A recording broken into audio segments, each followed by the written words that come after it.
has our contribution made an impact on the Apraxia community?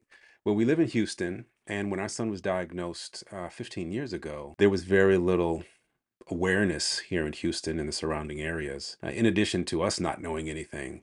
So after talking with the Apraxia Kids organization, they had a walk, and we decided to form a walk in Houston with the goal of raising awareness of childhood apraxia of speech, but also connecting the families with each other, the kids with each other, and professionals who help support and treat these children. So speech language pathologists in particular, because the main thing for us was feeling isolated and alone and not knowing which way to turn. You know, Pittsburgh is a long way from Houston. And so if we could find a way to bring the families together, and even kids that are having trouble with speaking and comprehension and all of the things that go with the verbal apraxia, if they can be around other kids that are struggling with the same thing, there's special bonds that we believed that they could form that would help them with their growth and their confidence and all the positive things that they need. So we did that walk for about, I believe, 8 years and raised over 60, somewhere between 60 and $70,000 for the foundation, and connected a lot of the community within the city and around surrounding areas. So it was very meaningful to us. We learned a lot, we shared a lot, because as we moved along in our journey and our child got older, there were new parents that were coming that were diagnosed and were very hungry for knowledge and hope, right? So they could see our son's progress and see the hope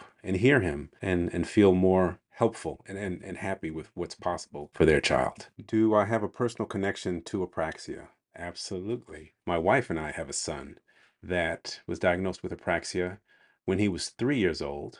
He showed signs of it at about 18 months, 2 years, but the official diagnosis wasn't until he was 3. We were taken by surprise, but we didn't accept that there was nothing we could do, even though it was a rare disease and it was new to us. We reached out to the Apraxia community through the Apraxia Foundation or the Apraxia Kids organization and began reading and talking. And then what we did is we formed a local charity and awareness walk in Houston, and we held that for the first 8 years of its inception until it grew to be too big for us to handle, and it is now run by some professional speech therapists. Our connection is through the foundation and through having a child that we've helped find his voice over the past 15 years. He's 18 years old now and doing very well. So there's a lot of hope and there's a lot of good things. Your child has lots of gifts, but he's got some struggles and some hills to climb, and you'll help him climb them.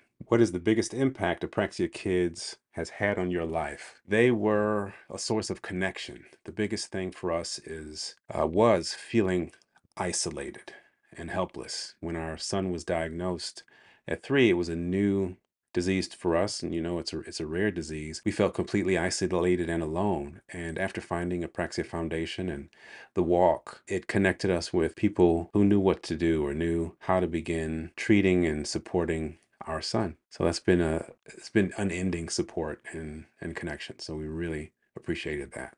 What brought us to Apraxia Kids? My wife and I had a son that was diagnosed at 3 years old with verbal apraxia, and we had never heard of it, and we felt completely lost and taken by surprise and helpless. We searched, as any parent would do or does, and we ran across the Apraxia Foundation in Pittsburgh and learned about the walk and the services that they were providing for parents and children. And we gravitated to them and latched right on and started consuming everything we could. Do you have any advice for the apraxia community or someone just starting on their apraxia journey? Yes. Reach out to the Apraxia Kids or Apraxia Foundation and begin to talk with others that have been down this path, and talk with them and read and learn and be open to finding out the possibilities of what you can do. It feels hopeless at first and frustrating and isolating and alone, but it really isn't. There are a lot of us out there, and I would say your first step is to connect with